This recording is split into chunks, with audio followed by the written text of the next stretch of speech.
Boa tarde, meus queridos. Vamos lá para mais um conteúdo hoje, então, para essa galera maravilhosa do Advanced, nosso Vendas Complexas 2. E hoje o assunto vão ser dicas. Na verdade, eu separei aqui 10 dicas para você usar em reuniões de apresentação.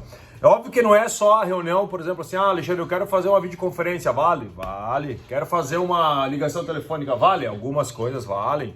E assim como algumas dicas que você pode levar até mesmo num processo de vendas, beleza? São dicas que elas são simples, totalmente, que podem ser colocadas na prática em curto espaço de tempo. E eu espero que de alguma forma eu possa contribuir com você aí para a gente melhorar esses processos, beleza? Então, assim, dessas 10 dicas, a primeira delas é sobre a ótica que você está inserido. Olha só a importância disso. Inclusive, eu falei um pouquinho agora na Live Drops, mas nesse momento eu quero me aprofundar um pouco mais. Quando a gente vai fazer uma apresentação, uma reunião, uma conversa, um bater-papo, uma venda, seja o que for, o grande segredo da gente ser um bom locutor é a gente sempre estar olhando pela ótica do cliente. O que acontece muitas vezes? Eu vejo vários vendedores e profissionais de vendas que quando vão fazer uma apresentação, eles partem do pressuposto deles apresentarem. Eu tenho que apresentar para o Alexandre igual que eu apresento para o João e assim por diante.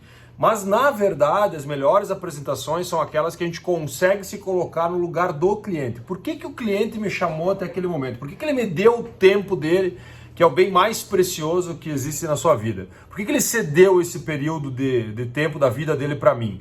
E essa pergunta que você se faz antes de você entrar numa reunião é o que vai te ajudar a organizar o teu mapa mental. Muitas vezes vamos pegar um exemplo, digamos que eu tenho uma loja física e eu recebo clientes da minha loja física. Naquele momento que o cliente ele saiu da sua casa, ele estacionou o seu carro, ele procurou uma vaga, ele caminhou, ele chegou na minha loja, ele entrou, todo esse esforço que ele fez tem um porquê. E o segredo de você como vendedor é entender assim, qual porquê ele deve ser para que ele esteja aqui comigo. E quando você começa a responder esses porquês, é onde você consegue ficar mais conectado na vida e na história que você tem que contar para esse cliente. Então, assim, um vendedor hoje, né, uma pessoa que vai fazer uma apresentação, um diretor, ele tem que ser muito bom de contar histórias. Porque as histórias, muitas vezes, elas precisam ser interpretadas de maneiras diferentes. Então, a mesma história sendo contada para vários clientes, ela deve perder a sua eficiência de forma, talvez, incalculável. Pode ser que, beleza, vai dar certo para 2, 3, mas pode ser que para 10, 20, 30 não dê certo. Então o segredo é você sempre se colocar na ótica de outra pessoa. E as pessoas às vezes pedem, Alexandre, mas como é que eu faço isso? Aí vem a questão da importância da vivência, da perspectiva do teu cliente. Muitas vezes nós nos fechamos nas nossas ilhas. Digamos, eu sou empreendedor, estou aqui em Concórdia, então eu vivo essa ilha, essa bolha com outros empreendedores de Concórdia. Mas o segredo, muitas vezes, é eu conseguir me conectar ao meu persona. É conectar aquele persona que... Vamos pegar um exemplo. Quem vem no evento hoje? Aquele cara que vem no evento hoje, como é que eu consigo me conectar a essa pessoa? Eu posso viver a vida dele através de algo físico, realmente eu respiro mesmo oxigênio, ou eu posso criar algumas rotas técnicas, Então eu consegui me colocar no lugar, vamos pegar um exemplo de um persona, um jovem até 20 anos... que ainda não sabe qual vai ser a profissão dele no futuro, blá, blá, blá. E ele tem tudo isso aqui de ingrediente para tomar a decisão. E por que ele ia no evento hoje? E aí eu começo a entender como eu consigo alinhar esse discurso para mostrar para ele que faz sentido ele estar comigo, ou que a pouco não. Então eu não alinho o discurso com ele, não tento convencer ele de ir no evento e vou apostar a minha energia em outras pessoas. Mas o segredo é o quê? Nem todos os clientes seus eles vão pensar da mesma forma. Mas existem grupos de clientes que são os personas, como nós falamos antes. Então, definir os personas, ele tem uma importância gigante para você conseguir alinhar um discurso em grupos de clientes, porque tu não vai poder individualizar, muitas vezes, todos os clientes, como a gente falou anteriormente. Agora nós vamos ir para o 2 aqui, que é o poder das histórias, Quando a gente fala do poder da história, o que é importante você entender? Que sempre que a gente sentar na frente de um cliente, sentar na frente de um interlocutor, a história que eu vou contar para ele, ela tem uma importância gigante. Então, para isso, o que eu aconselho? É que você consiga começar a organizar a sua história, não só discurso, É diferente discurso de história. Vamos lá, as pessoas elas organizam geralmente discurso. O que é o discurso? É o que eu preciso falar. O que é uma história? É uma conjuntura de tudo isso. Não é só o que eu preciso falar, é como eu vou falar, aonde eu vou falar, qual é o ambiente, o que as pessoas estão vendo, o que elas estão sentindo. Então, naquele momento que você começa a entender que você precisa contar histórias e não simplesmente ter discursos, você começa a observar que uma história, para ser bem contada, o ambiente que você está inserido, os detalhes daquele ambiente são fundamentais. Vamos pegar um exemplo da Disney, né? A Disney, por exemplo, ela conta histórias para os seus clientes todos os dias.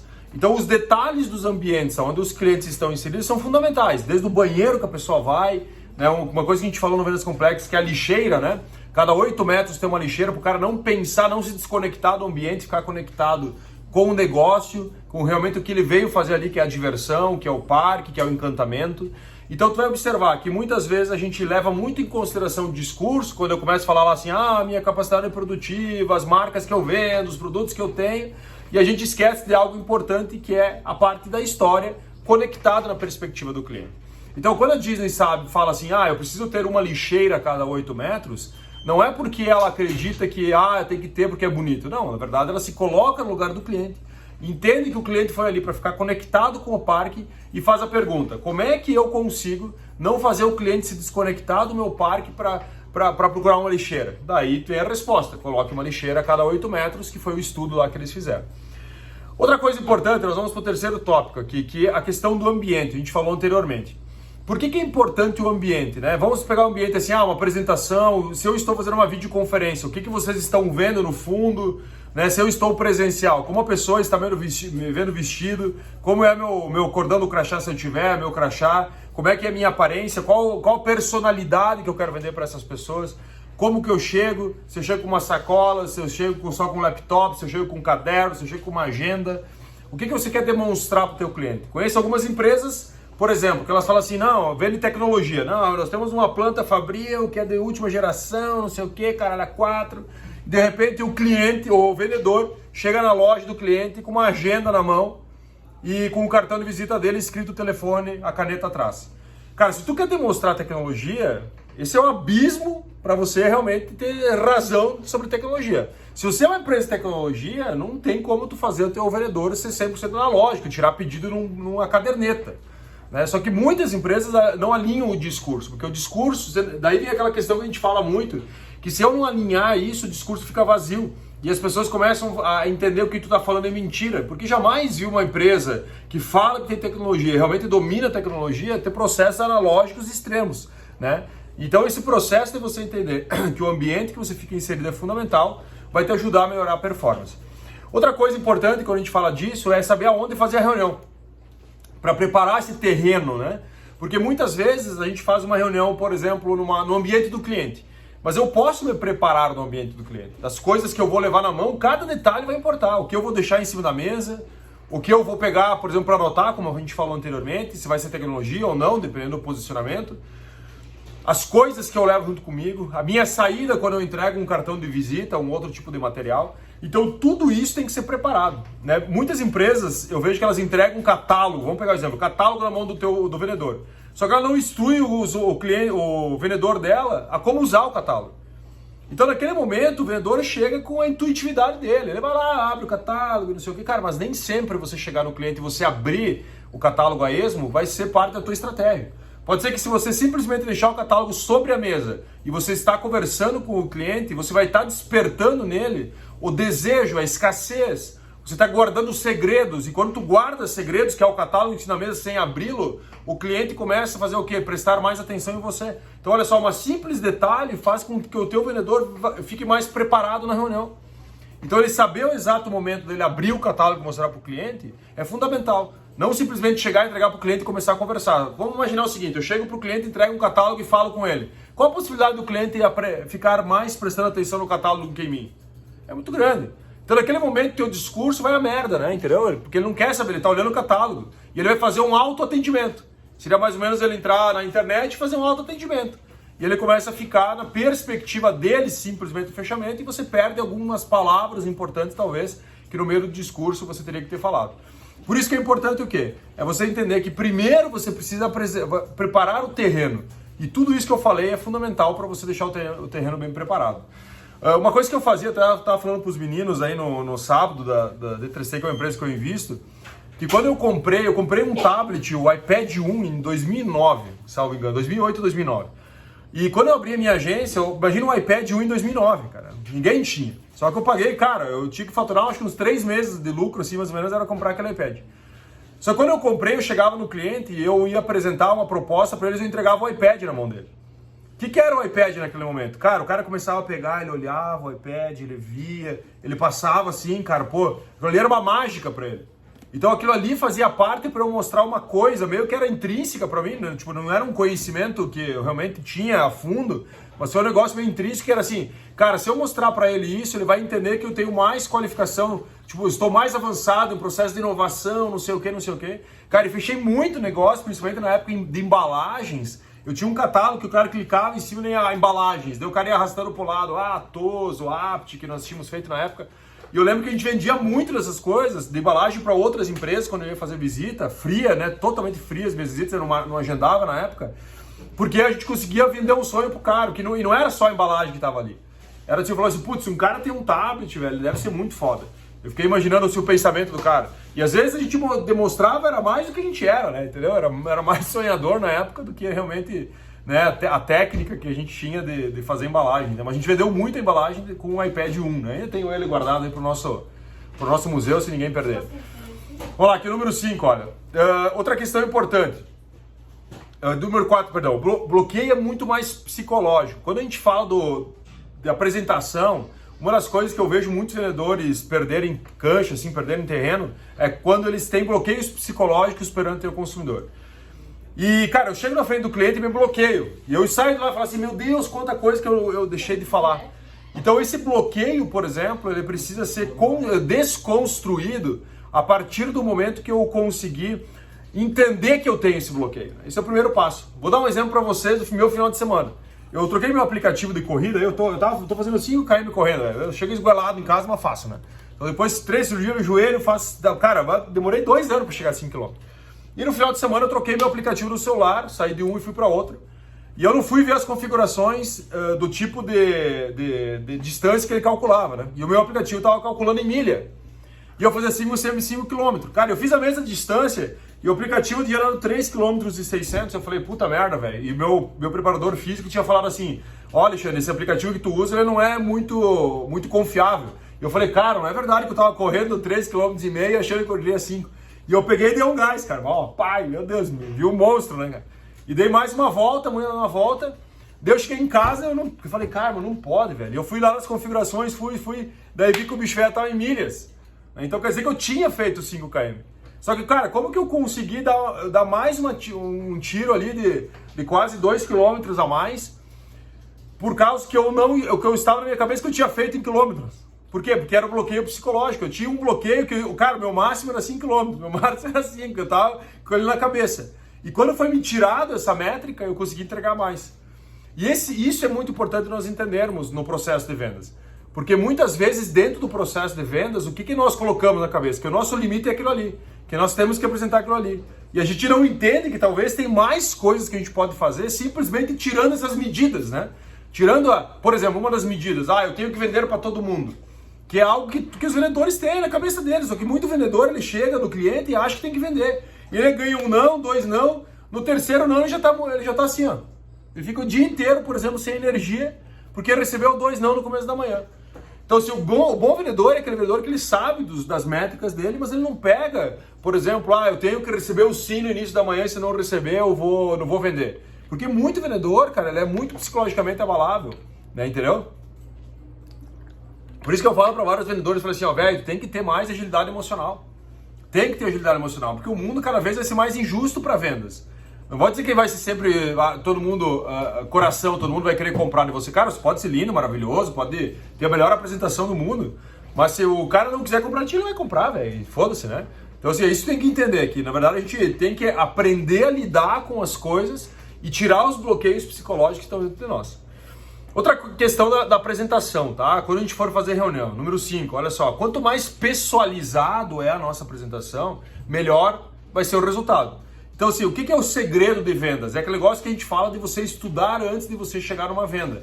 Porque se você sabe sobre a pessoa, se você consegue pessoalizar aquela conversa, aquele discurso que você vai ter com ela, vai ser mais fácil ela confiar em você.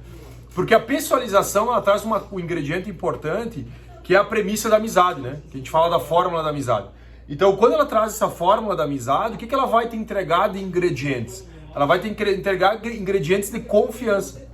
Então, assim, quanto mais pessoalizado for esse discurso, ou seja, quanto mais você conectar o discurso da pessoa, por exemplo, ao discurso, né, o discurso da pessoa ao teu discurso, falar assim, conseguir usar em primeira pessoa as coisas, mais resultado você vai ter. Então é importante que nós entendamos que, como que eu sou mais pessoalizado, Alexandre? Ouvindo mais e falando menos, tá? Beleza? Número 6, aqui nós temos outro ponto importante, que é a questão sobre os horários, né? Uma coisa que poucas pessoas dão atenção é o horário que você vai conversar com o teu cliente. Horário, quando eu falo horário, inclui dia, né? Dia, hora e tudo mais. Cada dia e hora que você for conversar com o teu cliente, ele vai ter um peso diferente na percepção de valor. Só que poucos vendedores dão atenção a isso. Por exemplo, se eu sou um representante comercial e eu vou na empresa visitar ela num quinto dia útil, sei lá, 6 horas da tarde, dependendo do estágio que a empresa tá, cara, é um dos piores dias que existe para tu fazer isso. Só que ao mesmo tempo, outra coisa, o cliente chegou na minha loja, dependendo do dia que ele chega na tua loja, tu vai ter um resultado diferente. Então assim, dependendo do horário que ele pisou no teu pé na tua loja, vai ter um horário diferente. Por isso que tu vai observar alguns pontos de venda de grandes redes, trabalhando com a música dependendo do horário. Por quê? Porque ele sabe que dependendo do horário que o cliente vem, ele vai estar mais acelerado, ele vai estar mais lento, ele vai fazer ele vender mais se ele deixar a música mais lenta na loja, assim como às vezes ele precisa acelerar o cliente, então ele aumenta as tonalidades das músicas. Então o que é importante? É você entender que o horário, data e dia, horário que a pessoa, a hora, né, que a pessoa vai falar que você vai falar com a pessoa, eles importam para conseguir gerar o resultado que você quer naquela apresentação. Então muitas vezes eu observo também em várias empresas que eles abrem a empresa na perspectiva da própria empresa. Vou pegar um exemplo, quando eu cheguei no Odontotop, o Odontotop tinha um horário de atendimento e passou a ter outros horários. Por quê? Porque eu sempre falei para eles, velho, tem que se colocar no lugar do cliente. Se o cliente quer ser atendido às 9 da noite, velho, você vai ter que abrir a loja às 9 da noite. Não é abrir às 8 da manhã e achar que todo mundo vai lá às 8 da manhã, entendeu? Só que às vezes a gente não olha isso e a gente acaba deixando somente na nossa perspectiva esses horários, né, que são tão importantes no processo de vendas. Porque a hora, ela conta, sim, uma história. A hora, ela conta história. Vamos pegar um exemplo. Quando eu marco uma reunião em horários quebrados, eu estou contando uma história. Por exemplo, eu marco uma reunião lá 1h37, 1h37. Quando eu estou marcando uma reunião em horário quebrado com alguém, eu estou contando uma história para aquela pessoa. A primeira pessoa vai falar assim, cara, por que ele marcou em 1h37 e não 1h30? Porque 1h30 todos marcam. E daí quando tu marca 1h37, tu faz a pessoa lembrar mais de você. Lembrando mais de você, é mais fácil o cara não falhar na reunião. Então assim, cara, essa questão de você contar histórias em cada detalhe, vai fazer uma diferença gigante no teu processo de vendas. Então assim, pega o horário quebrado como sendo uma história. Não necessariamente todo mundo vai contar a mesma história. Mas você entenda que um simples fator de você definir um horário específico para aquele cliente que ninguém mais define, vai fazer com que ele crie um valor percebido seu diferente do que ele criaria para outros vendedores. Outra coisa importante, olha só, detalhes de encantamento. Dentro de um processo de apresentação, uma das coisas que eu observo também é uma falha gigante dos vendedores, é eles apresentarem o seu produto de uma forma homogênea para todos os clientes e sem encantamento. Você teria que sair do cliente enredado, né? Que mais ou menos como se fosse um filme, onde você chega lá e o cara fala assim, velho, eu quero conversar de novo com essa pessoa. Eu quero que ele venha novamente na minha empresa. Por isso que a gente fala muito do vendedor, que é o vendedor gerador de conteúdo, né? Aquele cara que chega no cliente, ele consegue dar alguns diagnósticos do negócio do cara a ponto de ajudar ele a melhorar o processo de vendas ou de resultados, seja o que for. Então esse vendedor que ele consegue dar mais diagnóstico do negócio do cliente, ele consegue não somente ser um tirador de pedido, ele tem uma tendência a ser mais lembrado e ele tem uma tendência a converter mais, porque os compradores eles querem pessoas como essa no seu processo. Então assim, eu vejo muito que, por exemplo, nós temos o Anderson aqui na sala, eu vejo muito que a empresa dele, ele tem digamos, o dever de ter uma venda mais consultiva. Porque é um produto de high ticket, né, de ticket alto, ou seja, tem que ser uma venda mais consultiva, não é só ir lá e entregar a cadeira para o cara vender. Se ele não instruir o cliente dele a vender o produto, velho, ele nunca vai vender aquela porra, velho. Tem que ser uma venda consultiva. E quem tem que fazer isso? É o seu vendedor na ponta, é o representante. Ele tem que entender que a venda dele precisa ser consultiva. E aí vem a questão dos encantamentos. Dentro de uma venda consultiva, você pode gerar encantamentos de várias formas.